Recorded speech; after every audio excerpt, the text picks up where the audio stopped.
Recently, I made a video talking about patterns in the game, so I kind of wanted to continue along a similar line and help new players out. There are too many players who don't understand the basics of SoundSpace configuration, but that isn't what worries me the most. What worries me is seeing good, experienced players who only know the bare bone basics of the configuration and copy paste other people's settings, which, as we will discuss, isn't a good idea. Also, this video focuses on sound space, but you can apply most of this concepts to rhythia or any other sound space game variant. I'll separate this video into some sections, starting with the setup checklist, which are settings that you should always have the same. They don't depend on the player's taste, they're just what works. Then we'll move on to the basics, which is what each setting does. And then we go to the more advanced things, which I explain how to adjust those settings without just guessing until you're right. And then finally, we're going to end with visual mechanics, which is anything visual that affects gameplay but isn't directly on the settings. If you already know how the settings work, I recommend you skip the bare bones and basics. As long as you know what was explained in the previous chapters, you shouldn't feel lost by skipping them. Your settings are separated into many sections. Some of them need to be tweaked basically the same in all good configs. Starting with the GFX tab, you can disable everything there. The only option where you can choose either way is Bloom. Bloom makes your notes a little bit more vibrant, and I do like the effect that Bloom gives. In your input section, make sure cursor drift is on. Enabling pause is completely optional, though I recommend you disable it. Camera lock mode is mostly personal preference, but we'll get into that later. On your SFX tab, make sure miss sound is disabled and hit sound is enabled. This isn't game changing by any means, but it makes you less distracted when you miss and lets you time yourself better with your hit sounds. Specific volumes are fully up to the player. For gameplay, you want note fade on and note pushback off. Those can be changed, but I'll explain the situations where it's worth changing them later on. Now that we've got all the pre-configs done, we need to talk about what affects your gameplay the most, your AR, approach rate, and your AD, approach distance. Your AR is the relation between the speed and spacing of the notes. The higher your AR is, the faster notes come, meaning there's less travel time. By itself, you'd think that making your AR high makes your game super fast, so you might as well keep it as low as possible. But as I just mentioned, AR does not only refer to the speed, it also refers to the spacing between notes. This means that the higher AR you have, the more spacing between notes you will have, making it easier to differentiate between notes that come first or last. This can be a game changer in more massive maps where there are more notes and it's harder to read. Your AD, on the other hand, refers to how far away the notes spawn. If the AD is too low, the notes will have less travel time. If the AD is too high, more notes will appear at the same time, meaning it's harder to read patterns.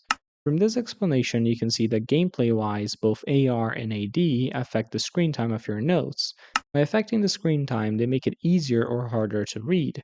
If the notes are too fast, you won't be able to react in time, but if the notes are too slow, you will be lost in more massive maps. Now for some peripheral configurations that people really don't usually care about, but that are just as important when choosing your settings. Your camera lock mode changes how your camera moves. I won't go into detail about them because you can test them yourself and see the obvious differences. Most people play in half lock. It helps with responsiveness since the grid moves every time your cursor moves. You might find that distracting instead of responsive, but that's where lock parallax comes into play. Lock parallax is the amount that your screen moves when you move your mouse. Most players, when they learn about settings, they tend to ignore lock parallax, even though it's very important. At the end of the day, lock parallax is what determines whether your config will feel distracting or responsive. Note fade has kind of a bad name in SoundSpace. I think Rhythia does a better job describing what it does. The name of this configuration in Rhythia is Half Ghost, and that is exactly what it does. Remember that having your AD low makes travel time smaller. That is true, but having your nodes closer to you also brings another issue. Since the game is 3D, when nodes are further away, they look smaller, and when they are closer, they look bigger. When nodes are very close to the camera, they obstruct the nodes behind them. What node fade does is clear the nodes that are almost getting hit. The effect is similar to the ghost modifier, but timed more reasonably. It isn't made so that it's harder to time, it is made so that it's easier to read. Node pushback does the opposite. It makes so that nodes stay put even after you hit them. You usually benefit from having this off because having it on makes your patterns harder to read and makes your clearance worse. If you ever put your cursor in the middle of the screen while there are notes appearing, you might have realized that it's harder to read patterns. And that is because of clearance. That is also why patterns with lots of notes in the middle of the screen are usually harder to read. From now on, this is an informative section for most players rather than a beginner's guide. I'm going to explain how to choose different configurations in the game. To understand how to set anything, you need to first understand the concept of multipliers. Remember, I said that settings are all about the relation between your AR and AD. That means that having different numbers for AR and AD but the same relation results in basically the same settings. What if you could give a number to that relation? That number is the multiplier. To get the multiplier, divide your AR by your AD. When comparing settings, you should always compare multiplier rather than raw numbers. The common multiplier range is between 2 and 2.6x. I personally recommend something around the 2.2 or 2.3 mark, but that is mostly up to the player. Now that you know what multiplier is, I need you to focus on your AD and keep it consistent. The thing that decides your AR is no longer guessing the AR directly, it is choosing a multiplier within a range you like and adjusting your AR accordingly while keeping your AD the same. If you want to copy someone's settings, you should not copy their AR and AD values. A much better option is copying their multiplier and keeping your AD the same. That way, you can get the same relation as the person you're spectating without losing the familiarity with your settings. If AR is adjusted through the multiplier and AD stays consistent, how should you pick your AD in the first place? Most people go random and find something they like, but there's a slightly better way of doing it. For me to explain that, I need to explain artificial spacing. Having nodes closer to you makes them bigger. The bigger they are, the more crammed your screen feels. That obstruction can be good in certain cases. When your monitor is far away, you need to notice the nodes more, so having them obstruct the screen is actually helpful. But when your monitor is close and the nodes are already big, the space can feel crammed. That is where the AD comes into play. A higher AD creates artificial distance between you and the nodes without changing your monitor's position. So people with different monitor distance tend to prefer different AD values. Node pushback and node fade might seem like polar opposites, but they actually do similar things in opposite ways. When both are off, nodes disappear at different times because they only disappear when you hit them. If you hit a note at the start of a hit window, it disappears instantly. If you don't hit it, it disappears when it reaches the end of the grid. That creates inconsistency. Node pushback makes so that nodes disappear when they reach the end of the grid, creating consistency. Node fade makes so that they disappear at the start of the hit window instead.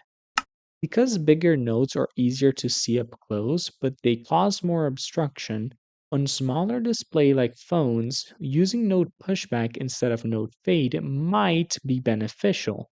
On maps that aren't massive, like stamina maps, pushback can help you pursue nodes better. In practice, though, if you're used to node fade, you will find node pushback weird, and vice versa.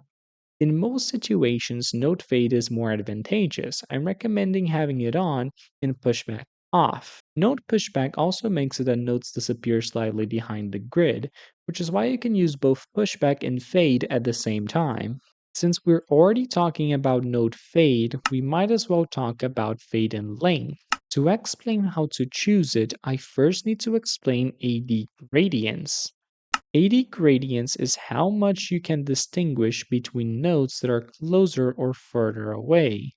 It serves a similar purpose to the AD, but it works differently. Fade in length makes nodes fade in when they spawn, creating a spawn gradient that helps distinguish spawning nodes. Spawn gradient reduces your effective AD perception. A high fade in length can make your multiplier feel higher than what it actually is. Choosing fade in length is more ambiguous. It's usually a good idea to have some fade in length when using a high AD, but how much is mostly up to you. Also consider that if you use a high fading length, someone copying your multiplier and fading length on a different AD would not get the same feel. While multipliers transfer cleanly, AD gradients do not. Another reason to keep fading length low or off is that notes appear instantly without transition, giving your brain more time to detect them and making them more noticeable. I personally like AD gradients, and I prefer having fading length maxed out in both SoundSpace and rhythia. If your settings between SoundSpace and rhythia feel different and you can't quite tell why, fading length might be the reason. AD gradients also comes from changing backgrounds, and to be honest, I have no conclusive idea on why that is. For some reason, when you change your background, the AD seems to be changed. This effect is very visible when you use a solid color background with a random note color, and then you switch to a solid color background with pure black notes. That makes the AD look way lower, and that's how we used to change the AD prior to the major update. This effect is called background gradients. I won't explain which backgrounds give which effects because if I did, this video will be too long.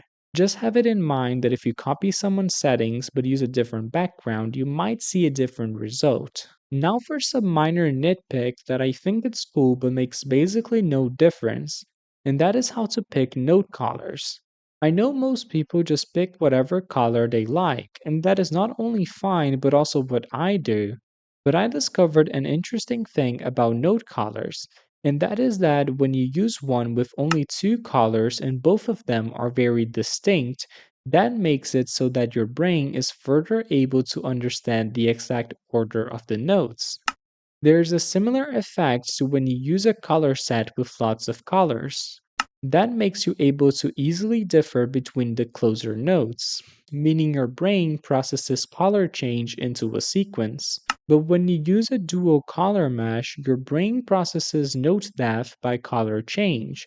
And since it knows all possible states, the order that notes change color, that makes it so that it can further read into the pattern. For the last few weeks, I have been documenting accuracy on different note colors on maps. I usually hit over 98% accuracy on the maps I tested, and I saw a 2% increase in performance for the dual color meshes. The 2% difference can be in an error zone. The data was not precise enough to be conclusive, and I only checked my own performance, so that is kind of biased, but that is still a cool nitpick. Continuing on the minor nitpick route, I want to talk about cursor clearance. This is also a super nitpick that I think is cool. Earlier in the video, I gave an example about how when you have your cursor in the middle of the screen, you might have trouble seeing nodes that are spawning, and that's clearance, right? But what if you could see through your cursor? Wouldn't that improve clearance? I have explained that sometimes having less clearance is good because you notice more than nodes, and the same can be said about your cursor. If you don't know where your cursor is at all times, you lose control of what you're doing. All SoundSpace cursors are the same but with different colors, and they all have the square outline with a low opacity in the middle. That idea by itself helps not only being easy to identify, but by having the low opacity in the middle, it also helps with clearance. If you have SSM and are picking a custom cursor, you might want to have one that has its middle clear in order to increase cursor clearance. The same can be said for picking a cursor in Rhythia. This is also a super nitpick, and you see small to no impact on gameplay by switching your cursor. Parallax profiles. In SoundSpace, you can change your UI parallax and your grid parallax separately, which means you lose those profile variations. In Rhythia, since you can change them separately, you get more settings to worry about. The most common parallax profile is the reactive profile. It means that your UI in grid moves the opposite direction of your cursor, making it feel like the travel distance is smaller than what it actually is. There's also a profile called guided. That is the one that Acer uses, and it is achieved by having a negative parallax on the grid while having a low positive parallax on your UI. That makes so that the grid follows your mouse in contrast with the UI. For it to be considered a guided profile, you need to have the outer grid on. That way, your cursor gets guided by the parallax. It's like using the parallax to push you forward towards where you were moving. There's also a side profile parallax. I haven't seen many people use it for more than a few songs. It usually has minimal UI and no outer grid. The parallax number is very high and it can either be positive or negative. It doesn't really matter. With it, your vision goes far out from the main grid. You can see the sides of the nodes behind the ones you're currently viewing. It is a very weird parallax profile that is only good for specific types of maps. From a sound space perspective, picking parallax is simpler. It should be between 10 and 20 for most people, high enough to feel responsive but low enough to avoid distraction. I know this topic is related directly to settings, but since it is mostly for rhythia, I decided to put this in the technical section instead of the advanced one. Ghost config is a term I see get thrown around a lot, but it seems like nobody knows what it actually is apart from making Ghost easier. I have also seen people simplifying Ghost configs as make your multiplier higher. And these people are not wrong, they're just not giving the whole perspective on it. Ghost config is not mainly about the multiplier, it's more about gradients. Good ghost configs tend to have lots of gradients both in the back and on the front, meaning your settings need to be tweaked so that the node fade works better than in most configurations. One of the main ways of making this happen is by making your fade in length higher and your AD lower, which results in having a higher multiplier. It is also important to mention that having too high of a fade in length in a well-tuned ARAD environment may result in rapid fade. Rapid fade is when the nodes don't reach max opacity. The nodes fade in, then they are at max visibility, and then they fade out. And that works perfectly fine until you mix Ghost in the middle. Since Ghost makes the fade out much higher in configs with too high of a back gradient, the fade in effect, this cycle might be so short that at no point would the node reach its max opacity, and that results in rapid fade. This is something you should avoid in your settings, but when you're able to identify, instead of changing your AR or AD, you will know that it might be better to lower your fading length. I hope that if you watched until here, you have learned something new. A lot of those concepts were named by me, so if you already knew they existed, you might have learned the terminology of them. And if those concepts already had a terminology that I wasn't aware of, feel free to comment it.